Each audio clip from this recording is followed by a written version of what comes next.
नमस्कार, मैं हूं अर्पिता आर्या। आप सबका बहुत बहुत स्वागत है। आज हम जानेंगे क्यों खास है इस बार का चंद्र ग्रहण।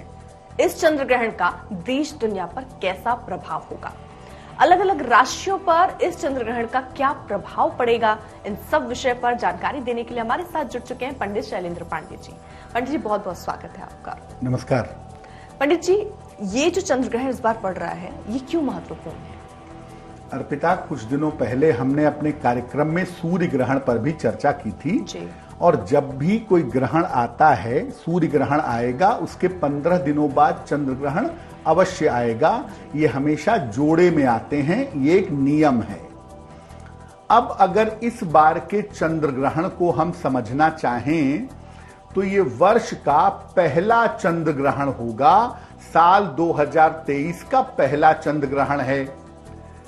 चंद्र ग्रहण बहुत सारे तरीकों का होता है, लेकिन ये कोई विशिष्ट ग्रहण नहीं है, ये एक उपछाया ग्रहण है। उपछाया ग्रहण में क्या होता है कि पृथ्वी की छाया चंद्रमा पर पड़ती है। जैसे सूर्य और चंद्रमा के बीच में जब पृथ्वी आ जाती है, चंद्रमा के एक हिस्से को ढक लेती है, तो हम उसे ग्रहण कहते हैं। लेकिन उपछाया ग्रहण में पृथ्वी की केवल छाया पड़ती है चंद्रमा के ऊपर। इसको ग्रहण कहा तो जाता है, लेकिन इसका ट्रीटमेंट, इसको समझने के लिए हम ग्रहण नहीं मानते, इसको हम उपछाया कहते हैं। इस उपछाया ग्रहण की शुरुआत 5 मई को हो रही है। 5 मई को रात में 8:44 पर ये चंद्र ग्रहण शुरू होगा और मध्य रात्रि बिता करके 6 मई को अर्ली मॉर्निंग 1:01 पर समाप्त होगा। यानी 5 तारीख और 6 तारीख की जो मध्य रात्रि है, उसमें 1:01 पे खत्म होगा और 5 तारीख की रात को 8:44 पे शुरू हो जाएगा। ज्योतिष के अनुसार ये ग्रहण तुला राशि में लगेगा। शुरुआत होगी इसकी स्वाति नक्षत्र में और इसका समापन होगा विशाखा नक्षत्र में। यानी तुला राशि पूरी तरह से प्रभावित होगी और उसके अलावा स्वाति नक्षत्र और विशाखा नक्षत्र पर इसका असर पड़ेगा। बहुत सारे लोग ऐसा कह रहे हैं कि यह ग्रहण भारत में नहीं दिखेगा। देखिए, उस समय जब ग्रहण लगेगा, चंद्रमा क्षितिज से नीचे होगा, लेकिन अगर मौसम साफ रहा और चीजें अनुकूल रहीं तो भारत में ये छाया आप देख सकेंगे। हो सकता है कि चंद्रमा के क्षितिज से नीचे होने की वजह से या मौसम की खराबियों की वजह से आप न देख पाएं, लेकिन ये जाने रहिए कि ये सामान्य विशिष्ट ग्रहण नहीं है, ये उपछाया ग्रहण है। अब ग्रहण चाहे उपछाया ग्रहण हो चाहे संपूर्ण ग्रहण हो, चंद्रमा और सूर्य उसमें इन्वॉल्व होते हैं और चंद्र सूर्य के इन्वॉल्व होने की वजह से ग्रहण चाहे छोटा हो चाहे बड़ा हो, इस ग्रहण का देश दुनिया पर गहरा असर पड़ता है। बिल्कुल। और क्या असर पड़ता है देश दुनिया पे, पंडित जी, वो भी समझ लेते हैं। वैसे तो चंद्रमा जो है अर्पिता, वो ज्यादातर क्लाइमेटिक कंडीशंस का मालिक है। मौसम से इसका सीधा संबंध होता है, प्रकृति से इसका सीधा संबंध होता है। तो जब चंद्र ग्रहण पड़ता है तो मुख्यतः सबसे ज्यादा जो मुश्किलें हो सकती हैं वो क्लाइमेटिक होती हैं या प्राकृतिक आपदाओं की होती हैं, उसमें थोड़ी पॉसिबिलिटी इसकी ज्यादा होती है। अब जो 5 मई को चंद्र ग्रहण लगने जा रहा है, उसका देश दुनिया पर कैसा प्रभाव पड़ेगा? देखिए, ये जो चंद्र ग्रहण है ये तुला राशि में लगेगा और तुला राशि का मतलब पश्चिम दिशा है, वेस्ट साइड है। तो जो पश्चिमी देश हैं दुनिया के, जैसे अमेरिका है, यूरोप है, कनाडा है, ब्रिटेन है, जो पश्चिमी देश हैं दुनिया के, वहां पर समस्याएं आ सकती हैं। राजनीतिक समस्याएं भी हो सकती हैं और प्राकृतिक समस्याएं भी हो सकती हैं, इसकी संभावना बनती है। प्राकृतिक आपदाओं की संभावना भी बनेगी इस चंद्र ग्रहण की वजह से। इस चंद्र ग्रहण के बाद अगले 1 महीने में भूकंप, भूस्खलन, ज्यादा बरसात, इस तरह की संभावना बन सकती है। वायुयान दुर्घटना, चूंकि तुला राशि इन्वॉल्व है, वायु तत्व की राशि है, इसलिए वायुयान दुर्घटना जैसी और अग्नि से आपदा जैसी संभावना हो सकती है। वायुयान की दुर्घटनाएं घट सकती हैं और फायर से, अग्नि से आपदा आ सकती है। चंद्रमा का ग्रहण है, तुला राशि इन्वॉल्व है, इसलिए जो महिला राजनीतिज्ञ हैं देश दुनिया में, उनको अपने स्वास्थ्य का और अपने जीवन का विशेष ध्यान रखना होगा। यानी कि प्राकृतिक आपदाओं के अलावा जो चीज ज्यादा ध्यान देने लायक है वो एक तो वायुयान दुर्घटना है और दूसरा जो महिला राजनीतिज्ञ हैं उनके जीवन में भी दिक्कतें हो सकती हैं। तुला का मतलब होता है न्याय, तराजू, और तुला राशि इसमें इन्वॉल्व है, इसलिए इस समय न्यायालय से कोई महत्वपूर्ण निर्णय भी आ सकता है। यानी इस समय कोर्ट कोई ऐसा निर्णय दे सकता है जो हिस्टोरिकल जजमेंट हो, बड़ा निर्णय हो, जिसका प्रभाव सरकार पर, देश पर और जनता पर पड़े। इस समय न्यायालय की तरफ से कोई विशेष निर्णय, कोई विशेष स्थिति दिखाई दे सकती है। बिल्कुल, तो देश दुनिया में कैसे फर्क पड़ेगा चंद्र ग्रहण का वो हम समझ रहे थे। और पंडित जी, हम लोग सूर्य ग्रहण पर हमने बात की कि कई नियम हैं, अगर सूर्य ग्रहण दिख रहा हो तो उसको माना जाता है। चंद्र ग्रहण जिसका आप जिक्र कर रहे हैं, उपछाया जिसको आप बोल रहे हैं, इसका कितना प्रभाव है? क्या वह कुछ नियम इसके हैं जो हर बार चंद्र ग्रहण में माने जाने चाहिए? अर्पिता, जैसे सूर्य ग्रहण जहां नहीं दिखेगा वहां पर ग्रहण के नियम लागू नहीं होंगे। चंद्र ग्रहण में भी अगर ये उपछाया ग्रहण है तो उपछाया ग्रहण को ग्रहण के समान महत्व नहीं देते हैं, इसीलिए इसमें भी सामान्यतः नियमों का पालन नहीं किया जाता है। अगर हम इसके नियमों को समझें तो जैसा मैंने पहले भी कहा कि ये नॉर्मल चंद्र ग्रहण नहीं है, ये सामान्य चंद्र ग्रहण नहीं है, ये उपछाया ग्रहण है। पृथ्वी की केवल छाया चंद्रमा के ऊपर पड़ती है और इसमें ग्रहण जैसा आभास होता है। इस तरह की स्थिति में भी किसी तरह के नियम लागू नहीं होते, क्योंकि इसको हम महत्वपूर्ण ग्रहण नहीं समझते खगोल के दृष्टिकोण से या ज्योतिष के दृष्टिकोण से। इसीलिए इसमें भी किसी तरह के सूतक के नियम लागू नहीं होंगे।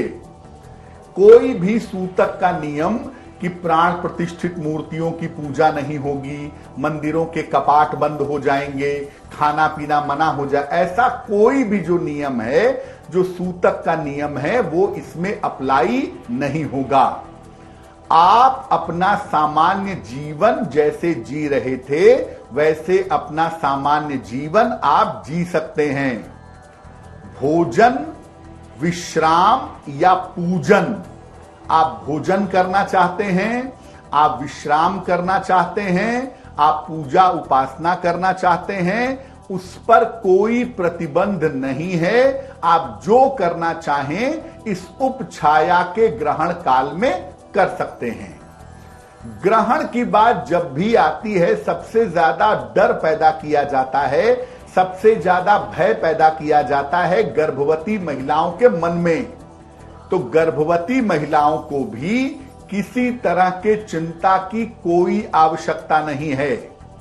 गर्भवती महिलाएं किसी तरह की कोई चिंता ना करें, क्योंकि ये उपछाया ग्रहण है, इसमें किसी तरह की वर्जना नहीं है, किसी तरह के नियम नहीं है। जिस तरह से आप जीवन जी रही थी उस तरह से अपना जीवन जी सकती हैं। पंडित जी, एक चीज और मैं यहाँ जानना चाह रही हूँ, सूर्य ग्रहण को लेकर बहुत सारी चर्चाएं रहती हैं। आपने गर्भवती महिलाओं का जिक्र किया, उस समय ज्यादा डर है।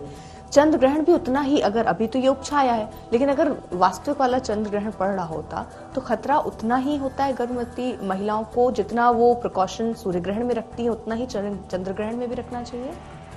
देखिए, वास्तव में देखा जाए तो गर्भवती महिलाओं के लिए चंद्र ग्रहण ज्यादा महत्वपूर्ण होता है सूर्य ग्रहण की तुलना में।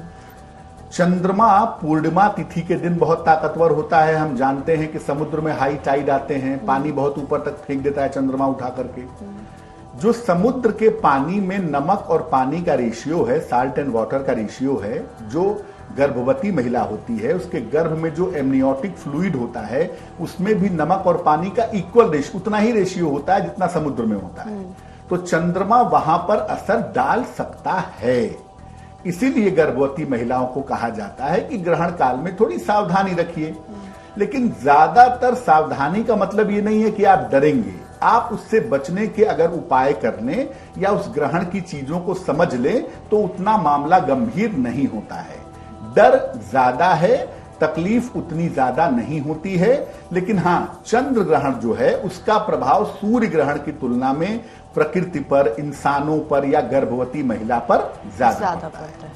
बिल्कुल। और ग्रहण काल में क्या क्या करना लाभदायक होता है पंडित जी? सामान्यतः अर्पिता लोग समझते हैं कि ग्रहण का समय बड़ा खराब समय है, बड़ा बुरा समय है, कैसे ये समय निकल जाए, हम इससे बच जाएं, लोग इससे डरते हैं। जबकि वास्तव में ऐसा है नहीं। जैसे ग्रहण काल में अगर आप मंत्र जप करें, हमने आपको समय बताया कि 5 मई को रात में 8:44 से मध्य रात्रि के 1:01 तक ग्रहण रहेगा। तो ग्रहण काल में अगर आप कोई मंत्र का जप करें जो आपके गुरु ने आपको दिया हो या जिस देवी देवता के प्रति आपकी विशेष श्रद्धा हो, अगर आप उनके मंत्र का जप करें, देवी देवता की स्तुति करें, ध्यान करें, तो ग्रहण काल में ऐसा करना बहुत लाभकारी होगा। इस समय में की गई पूजा प्रार्थना निश्चित रूप से स्वीकार होती है। अगर ग्रहण काल में पूजा प्रार्थना की जाए तो पूजा प्रार्थना निश्चित रूप से पूरी होती है, स्वीकार होती है।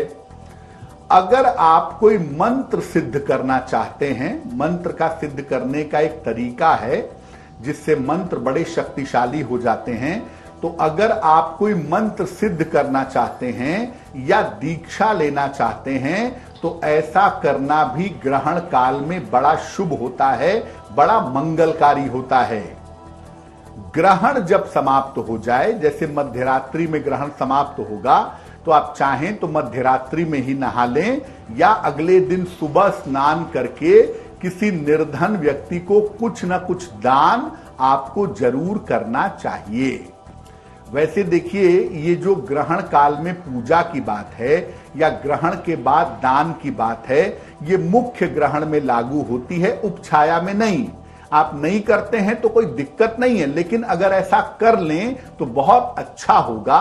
और खास तौर से ग्रहण काल के समाप्त होने के बाद आप 6 तारीख को प्रातः काल अगर किसी निर्धन व्यक्ति को चंद्रमा से संबंधित जो वस्तुएं हैं, चावल है, चीनी है, दूध है, चांदी है, सफेद वस्त्र हैं, अगर आप इनका दान करें तो इसके परिणाम, इसके प्रभाव बहुत अच्छे रहेंगे। बिल्कुल। अब चलिए राशियों के आधार पर समझ लेते हैं कि इस ग्रहण का अलग अलग राशियों पर क्या प्रभाव पड़ेगा। अर्पिता, जिन लोगों की कुंडलियों के लिए चंद्रमा जितना महत्वपूर्ण है, ग्रहण उनके लिए उतना ज्यादा इंपैक्ट पैदा करेगा, अच्छा या बुरा। और जिनकी कुंडलियों के लिए चंद्रमा महत्वपूर्ण नहीं है, उनके लिए बहुत निगेटिव या बहुत पॉजिटिव नहीं होगा। तो अलग अलग राशियों पर इसका प्रभाव जरूर दिखाई देगा। अपने राशियों को समझ करके, उसकी सावधानियों को समझ करके अगर उपाय किए जाएंगे तो ग्रहण का दुष्प्रभाव नहीं पड़ेगा। बिल्कुल। चलिए पहली राशि के साथ शुरुआत करते हैं, वो है मेष राशि। बिल्कुल। इस ग्रहण में 2 राशियां पूरी तरह से इन्वॉल्व हो रही हैं। एक है मेष राशि और एक है तुला राशि। तो मेष राशि वालों को मैं कहूंगा कि आपको धन हानि से बचाव करना चाहिए। आपके पैसे का बड़ा नुकसान हो सकता है, इसका आप ध्यान रखें। साथ ही साथ आकस्मिक दुर्घटनाओं से भी अगर बचाव करें तो आपके लिए बहुत अच्छा रहेगा। अपने वैवाहिक जीवन का आपको विशेष ध्यान देना चाहिए, क्योंकि इस समय आपकी मैरिटल लाइफ में, आपके वैवाहिक जीवन में दिक्कतें आ सकती हैं। मेष वाले परेशानी में बहुत जल्दी हाइपर हो जाते हैं। आप अगले 15-20 दिनों तक शांति रखिएगा।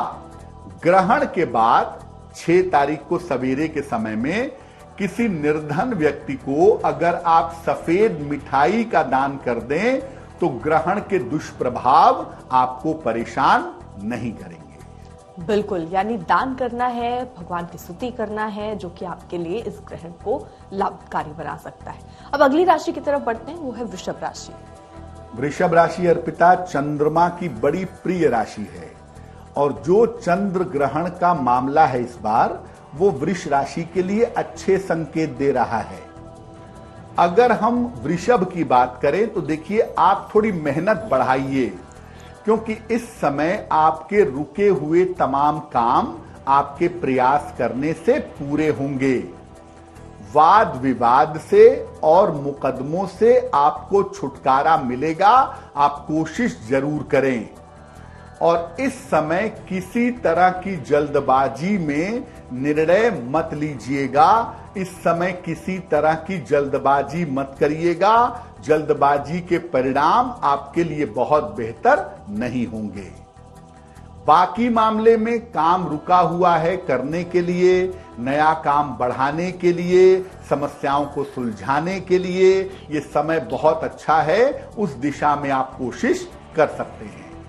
और जिस समय ग्रहण चल रहा होगा, थोड़ा सा समय निकाल करके शिव मंत्र का जप कर लीजिएगा, नमः शिवाय का जप कर लीजिएगा, तो ग्रहण के परिणाम आपके लिए वैसे भी अच्छे हैं और भी अच्छे होंगे। बिल्कुल, तो ये आपको हमने बताया वृषभ और मेष राशि के बारे में। अब अगली राशि की तरफ बढ़ते हैं, वो है मिथुन राशि। बिल्कुल, मिथुन वालों के लिए सूर्य ग्रहण के परिणाम थोड़े बेहतर थे, लेकिन चंद्र ग्रहण में थोड़ी सी मुश्किलें भी हैं इनके लिए। मिथुन वाले 15 दिनों तक, यानी 5 तारीख से लेकर के 5 मई से लेकर के और लगभग 20 मई तक अपने स्वास्थ्य का ध्यान रखेंगे और अपने मुकदमेबाजी का ध्यान रखेंगे। स्वास्थ्य और मुकदमेबाजी पर ध्यान बनाए रखें। संतान पक्ष को थोड़ी समस्या हो सकती है, इसका भी ध्यान बनाए रखना जरूरी होगा। इस समय संतान को लेकर के, संतान के जीवन को लेकर के मुश्किलें आपको परेशान कर सकती हैं। यात्राओं के मामले में विशेष सावधानी इस समय बनाए रखिएगा। अगर किसी यात्रा पर आप जा रहे हैं तो यात्राओं में अलर्ट रहें, यात्राओं में सावधानी रखें, तो आपके लिए बेहतर होगा। ग्रहण के वजह से जो सबसे महत्वपूर्ण मामला है वो आपके संतान का है। संतान पक्ष पर ध्यान ज्यादा दीजिएगा, वो आपके लिए बहुत जरूरी होगा। और जब ग्रहण खत्म हो जाए तो 6 तारीख को अर्ली मॉर्निंग, सुबह के समय में किसी निर्धन व्यक्ति को दूध का दान अगर आप कर देंगे तो आपके लिए बहुत अच्छा होगा। तो जो सवाल है वो भावना का है। वो दिल्ली से लिख रही हैं कि उनके वैवाहिक जीवन में कई उतार चढ़ाव वो फेस कर रही हैं, उससे वो कैसे निपट सकती हैं? अर्पिता जी, भावना जी का जन्म का तारीख है 21 जून 1982, 11 बजे सवेरे। जन्म स्थान है दिल्ली, और ये कह रही हैं कि इनके वैवाहिक जीवन में समस्याएं बहुत हैं, क्या उपाय करना चाहिए? भावना जी, कुंडली आपकी सिंह लग्न की है और मिथुन राशि की है। कुंडली में मंगल और शनि एक साथ बैठे हुए हैं, और मंगल शनि का कॉम्बिनेशन आपका स्वभाव भी खराब कर रहा है और आपके वैवाहिक जीवन में दिक्कतें भी बढ़ा रहा है। साथ ही साथ चंद्रमा और राहु का कॉम्बिनेशन है, जो आपको निरंतर मानसिक चिंताएं देता रहता है। मैं आपको ये कहूंगा कि लगभग फरवरी 2024 तक अभी शांति से एडजस्ट करके चलिए। फरवरी 2024 के बाद आपके वैवाहिक जीवन में सुधार होगा और आगे आपकी जिंदगी बेहतर चलेगी। फिलहाल एक पीला पुखराज बनवा करके पहन लें, लगभग 6 से 8 रत्ती का पुखराज सोने या पीतल की अंगूठी में, दाहिने हाथ की तर्जनी उंगली में बृहस्पतिवार को सवेरे पुखराज पहनने से आपको लाभ होगा। बिल्कुल, तो ये थे आपके सवाल जिसका जवाब हमने लिया। आगे कार्यक्रम में और सवालों को भी हम शामिल करेंगे, लेकिन अब एक बार फिर से रुक कर लेते हैं राशियों का। राशियों पर चंद्र ग्रहण का कितना असर पड़ेगा वो हम समझ रहे हैं। कर्क राशि पर दीजिए। जी, कर्क राशि। देखिए, कर्क राशि वालों को शिक्षा के मामले में और करियर के मामले में अभी 15-20 दिनों तक काफी मेहनत करनी पड़ेगी। अगर आप चाहते हैं कि इस समय शिक्षा के मामले में, करियर के मामले में आपको बेहतर रिजल्ट्स मिलें, तो इस समय आपको काफी मेहनत करनी पड़ेगी। स्थान परिवर्तन अगर आप करना चाहते हैं तो स्थान परिवर्तन के मामले में थोड़ा विचार करिएगा, क्योंकि अगर आप जल्दबाजी में ऐसा करेंगे तो आपका निर्णय गलत होगा। अपनी माता का और जो आपके जीवन में स्त्री पक्ष है, आपकी पत्नी है, आपकी पुत्री है, आपकी बहन है, उनके स्वास्थ्य का ध्यान बनाए रखना इस समय जरूरी होगा। और कर्क राशि के लोग अगर चाहते हैं कि ग्रहण का दुष्प्रभाव ना पड़े, ग्रहण का निगेटिव इंपैक्ट ना आए, तो ग्रहण के बाद चावल का अगर दान कर दें, चावल का अगर दान करें किसी निर्धन व्यक्ति को 6 तारीख को सुबह के समय, तो ग्रहण के दुष्प्रभाव निश्चित रूप से समाप्त हो जाएंगे। बिल्कुल। अब अगली राशि है सिंह राशि, और सिंह राशि वालों के लिए पंडित जी क्या आदेश, किस तरीके से ये चंद्र ग्रहण को अपने लिए लाभकारी बना सकते हैं? पहले तो ये समझते हैं कि सिंह राशि पर ग्रहण का प्रभाव है कैसा, अच्छा है या बुरा है। अगर सिंह राशि की बात करें तो ग्रहण के प्रभाव आपके लिए बेहतर हैं, अनुकूल हैं। जो जीवन में रुकावटें चली आ रही थीं, ये तमाम रुकावटें अब आपकी दूर होंगी 15 से 20 दिनों के अंदर, यानी 5 मई के बाद आपकी रुकावटें धीरे धीरे दूर होनी शुरू हो जाएंगी। और धन संबंधी मामलों में, धन संबंधी समस्याओं में आपके सुधार होगा। आपको ध्यान रखना है अपने भाई और बहन के साथ संबंधों का। आपके संबंध आपके भाई और बहन के साथ इस समय खराब हो सकते हैं, इसका ध्यान रखिएगा। तो सिंह वालों के लिए सफलतादायक समय होगा, ग्रहण अनुकूल होगा। केवल भाई बहन के साथ रिश्तों पर ध्यान बनाए रखिएगा। ग्रहण के दौरान अगर आप शिव मंत्र का जप करें, नमः शिवाय, अगर इसी मंत्र का आप ग्रहण के दौरान जप कर लें, यानी 5 मई को रात में 8:44 के बाद और मध्य रात्रि के अंदर अगर आप शिव मंत्र का जप कर लें, तो ग्रहण के परिणाम आपके लिए नकारात्मक नहीं होंगे। बिल्कुल। तो कुछ आपको दान करना है, आपको अगर आप जाप करते रहते हैं वो भी आपके लिए शुभ रहने वाला है। कन्या राशि की तरफ हम बढ़ते हैं। कन्या राशि के लिए क्या कहेंगे पंडित जी?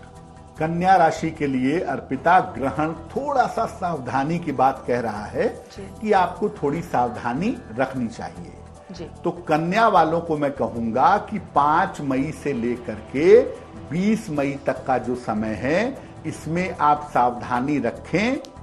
आपके स्वास्थ्य में अचानक समस्या आ सकती है। नसों की समस्या, हड्डियों की समस्या, हार्मोन्स की समस्या आपको परेशान कर सकती है। आपके करियर में रुकावट आ सकती है, नौकरी अचानक छूट जाए या जोश में आप नौकरी छोड़ दें, ऐसी गलतियां आप कर सकते हैं। और इन सब से भी ज्यादा ध्यान आपको अपने पारिवारिक जीवन का रखना है, क्योंकि आपकी फैमिली लाइफ में, आपकी पारिवारिक जीवन में दिक्कतें हो सकती हैं। ग्रहण जब समाप्त हो जाए तो 6 तारीख को सुबह सुबह किसी निर्धन व्यक्ति को अगर सफेद मिठाई का आप दान कर दें तो आपके लिए बहुत बेहतर होगा। अगला सवाल है शैल सिंह का, जो कि लिख रहे हैं जमशेदपुर से कि विवाह में बहुत विलंब हो रहा है। उनकी स्थिति को देखते हुए क्या लगता है, कब तक उनका विवाह मुमकिन है? शैल कुमार सिंह जी ने जमशेदपुर से हमें मेल लिखा है। इनकी जन्म तारीख है 12 जुलाई 1987, 2:20 AM मध्यरात्रि में, जमशेदपुर, झारखंड।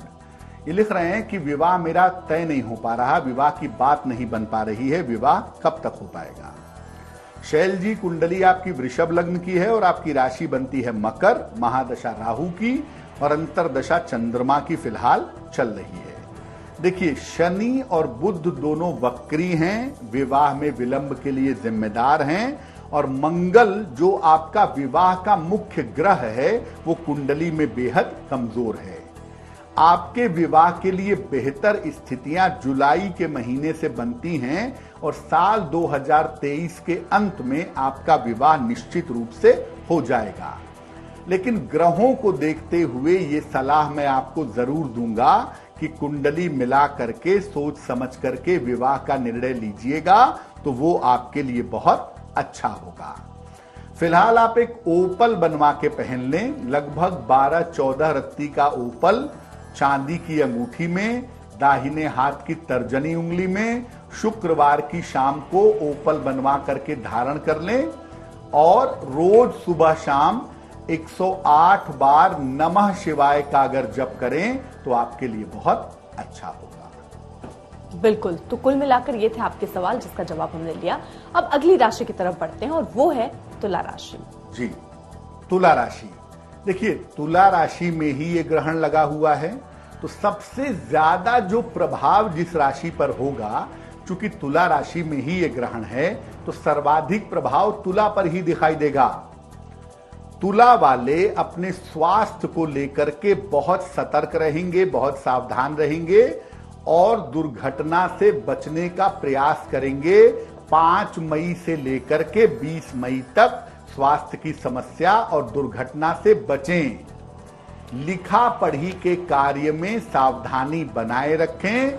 कुछ भी ऐसा डॉक्यूमेंटेशन करना है, लिखना है, मेल करना है, मैसेज करना है, उसमें सावधान रहेंगे। प्रेम और रिश्तों के मामले में अपयश मिल सकता है, तो प्रेम संबंधों का और रिश्तों का ध्यान बनाए रखेंगे। ग्रहण जब खत्म हो जाता है तो 6 मई को सुबह के समय में आप किसी निर्धन व्यक्ति को थोड़े से चावल का दान कर दीजिएगा। अगर आप ऐसा कर देते हैं तो ग्रहण के दुष्प्रभाव आपके ऊपर ज्यादातर नहीं पड़ेंगे। बिल्कुल, यानी ये कुल मिलाकर उपाय अगर आप करते हैं तो इतना दुष्प्रभाव ग्रहण का आप पर नहीं पड़ने वाला है। अगली राशि है पंडित जी, वृश्चिक राशि। बिल्कुल, वृश्चिक राशि की अगर बात करें तो देखिए, वृश्चिक वाले थोड़ा सा सावधान हो जाएं। पारिवारिक जीवन में आपके मुश्किलें पहले से चली आ रही हैं और वो मुश्किलें इस समय बढ़ सकती हैं। पारिवारिक और आंखों की समस्या होने का योग निश्चित रूप से आपके लिए बनता है, सतर्क हो जाएं। पैसा कहीं लगाना है, किसी को देना है, लेन देन करना है, प्रॉपर्टी का कोई काम करना है, बहुत अलर्ट होकर के करिएगा, क्योंकि धन और संपत्ति का नुकसान आपको हो सकता है। वैवाहिक मामले में जैसे आपकी शादी कहीं अगर तय हो रही है, शादी की बात आगे बढ़ रही है, तो उस मामले में, या शादी हो चुकी है तो शादीशुदा मामले में, रिश्तों के मामले में आपको समस्या हो सकती है। इसका ध्यान बनाए रखिएगा। और ग्रहण जब खत्म हो जाए तो 6 तारीख को सुबह सुबह 6 मई को प्रातः काल दूध का दान अगर आप कर दें तो आपके लिए बहुत शुभ होगा। ग्रहण के समाप्त होने के बाद किसी निर्धन व्यक्ति को अगर दूध का दान कर दें तो ग्रहण के बहुत दुष्प्रभाव आपके ऊपर नहीं पड़ेंगे। बिल्कुल पंडित जी, एक खास बात देख रही हूँ, हर राशि पर जब हम बात करते हैं, आप दान की बात करते हैं, तो अलग अलग लोगों को अलग तरीके से राशि के हिसाब से दान करना चाहिए। लेकिन यहाँ जितने दान की बात आप बता रहे, सब में सफेद चीजों के दान की बात है। वो चंद्र ग्रहण की वजह से ही सफेद कलर की चीजों को दान करने की बात है। अर्पिता, जो समस्या होने की संभावना है वो ज्यादातर चंद्रमा की वजह से है, क्योंकि ग्रहण में चंद्रमा प्रभावित होगा। तो अगर आपके लिए समस्या है और आप चंद्रमा की वस्तुओं का दान कर देते हैं तो चंद्रमा का जो निगेटिव इंपैक्ट, नकारात्मक प्रभाव आपके ऊपर पड़ सकता है, वो नहीं पड़ेगा।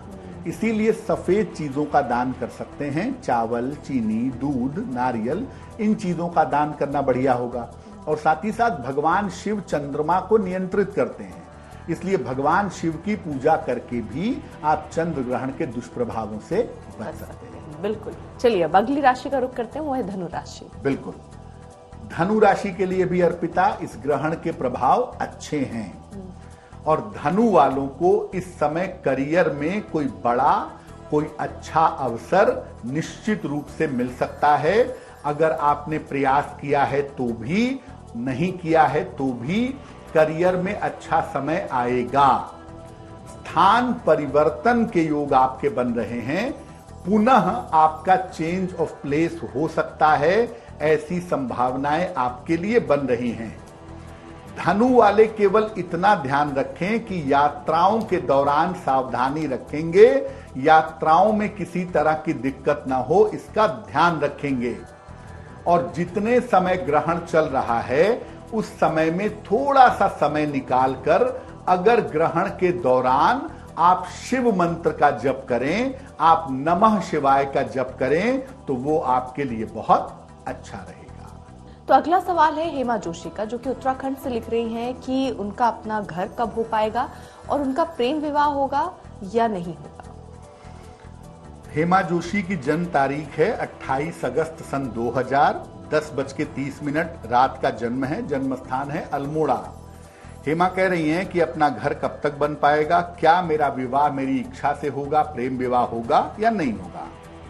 हेमा आपकी कुंडली बनती है वृषभ लग्न की और सिंह राशि की, महादशा शुक्र की और अंतरदशा बुध की चल रही है। साल 2024 में आपके पिताजी और आपके परिवार के लोगों को प्रॉपर्टी का फायदा होगा। आपकी खुद की प्रॉपर्टी तब बनेगी जब आप 32 वर्ष की हो जाएंगी, लेकिन आपके पिता को संपत्ति का फायदा साल 2024 में होना चाहिए। जहां तक विवाह का प्रश्न है, आपका विवाह आपकी अपनी इच्छा से किसी जाने पहचाने लड़के के साथ होगा, उम्र के 27वें साल के आसपास। और करियर का बहुत अच्छा समय आपका साल 2025 से आरंभ हो रहा है। क्या करना चाहिए? अपने अच्छे करियर और अच्छे जीवन के लिए एक पन्ना बनवा के पहनिए, लगभग 6 से 8 रत्ती का पन्ना, चांदी की अंगूठी में, दाहिने हाथ की सबसे छोटी उंगली में, बुधवार की शाम को पन्ना पहनने से लाभ होगा।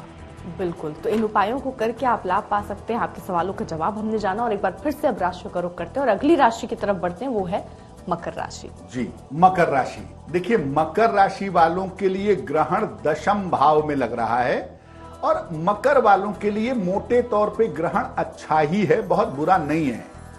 मकर वालों को आकस्मिक रूप से पैसे का फायदा हो सकता है, आकस्मिक रूप से धन लाभ की अच्छी संभावनाएं मकर वालों के लिए इस 15-20 दिन में बनेंगी। जैसे शेयर बाजार से, आकस्मिक विरासत से, कहीं से इनको पैसा मिल सकता है। और अगर मकर वाले थोड़ा एफर्ट करें, थोड़ी सी ताकत लगाएं, तो इनके रुके हुए महत्वपूर्ण काम भी निश्चित रूप से बन जाएंगे। मकर वाले केवल इस बात का ध्यान रखें कि इस समय बड़े निर्णयों में जल्दबाजी ना करें, क्योंकि अगर इस समय आप बड़े निर्णयों में जल्दबाजी करेंगे तो हो सकता है बहुत सारी सफलताओं के साथ आपको असफलता मिल जाए। तो चीजें बहुत बेहतर हैं, शांति से अपने काम निपटाइए, आपको लाभ अवश्य मिलेगा। और ग्रहण के दौरान जितना समय तक ग्रहण चल रहा है, उतने समय में थोड़ा सा समय निकाल करके अगर आप शिव मंत्र का जप करें, नमः शिवाय का ज्यादा से ज्यादा जप करें, तो आपके लिए बहुत अच्छा रहेगा। बिल्कुल। अब अगली राशि है कुंभ राशि। पंडित जी, कुंभ राशि वाले क्या करें? कुंभ राशि वालों के लिए सूर्य ग्रहण अर्पिता बहुत अच्छा था, चंद्र ग्रहण थोड़ी मुश्किलें दिखा रहा है। अगर हम कुंभ वालों की बात करें तो पक्की तौर पे कुंभ वालों के माता पिता का स्वास्थ्य इस समय बहुत अच्छा नहीं चल रहा है और चंद्र ग्रहण की वजह से आपके माता पिता के स्वास्थ्य में दिक्कतें आ सकती हैं। इसीलिए माता पिता के स्वास्थ्य का बहुत ध्यान रखें। अपने भी स्वास्थ्य का, अपने भी आराम का ध्यान रखें, क्योंकि आपके ऊपर वर्क प्रेशर बहुत ज्यादा है, जिस चक्कर में आपकी सेहत थोड़ी बिगड़ रही है। तो माता पिता के स्वास्थ्य का, विशेष रूप से पिता के स्वास्थ्य का ध्यान, अपने स्वास्थ्य का ध्यान, अपने आराम का ध्यान रखें। और जो जिम्मेदारियां इस समय आपको मिली हैं, जो महत्वपूर्ण काम आपको मिले हैं, उन कामों को टालने से आपको बचाव करना चाहिए। महत्वपूर्ण काम टालने से इस समय बचिएगा, क्योंकि ऐसा ना हो कि आपने कोई महत्वपूर्ण काम टाला और उस चक्कर में आपका बड़ा मौका हाथ से निकल गया। जब ग्रहण खत्म हो जाए तब आप सफेद मिठाई का दान करिएगा, यानी 6 तारीख को सुबह किसी निर्धन व्यक्ति को अगर आप सफेद मिठाई का दान कर दें तो आपके लिए बहुत अच्छा रहेगा। बिल्कुल। तो कुल मिलाकर दान करना है, जो बार बार हम हर राशि के लिए बोल रहे हैं, और जाप करना, ये 2 चीज बहुत महत्वपूर्ण हो जाती हैं। अब अगली राशि है मीन राशि। पंडित जी, अंतिम राशि मीन। अष्टम भाव का चंद्र ग्रहण। तुला राशि के बाद जिस राशि को सबसे ज्यादा ध्यान देना है वो मीन राशि है। मीन राशि वालों को बता दूं कि आपके स्वास्थ्य में और आपकी मानसिक स्थिति में आकस्मिक समस्या हो सकती है। स्वास्थ्य और मानसिक स्थिति में एकदम से प्रॉब्लम आ सकती है। स्थान परिवर्तन के योग आपके लिए इस समय बन रहे हैं। स्थान परिवर्तन आपका हो सकता है, और अगर बिना सोचे समझे करेंगे तो स्थान परिवर्तन गलत होगा। इस समय दुर्घटनाओं से आपको सावधान रहना चाहिए, क्योंकि इस समय वाहन दुर्घटना, शल्य चिकित्सा, चोट चपेट जैसी संभावना आपके लिए बन सकती है। आपके लिए बहुत जरूरी है कि आप ग्रहण काल में, ग्रहण के दौरान चंद्रमा के मंत्र का जप करिएगा। ओम सोम सोमाय नमः, ओम सोम सोमाय नमः। ये मंत्र आप ग्रहण काल में जप लीजिएगा। चंद्रदेव से प्रार्थना कर लीजिएगा। चंद्र ग्रहण का नकारात्मक प्रभाव आपके ऊपर नहीं पड़ेगा। बहुत बहुत शुक्रिया पंडित जी हमारे साथ जुड़ने के लिए, और चंद्र ग्रहण पर किस तरीके से आपको रखनी है सावधानी, इस पर आपने जानकारी दी। देश दुनिया की बाकी खबरों के लिए आप देखते रहिए आज तक।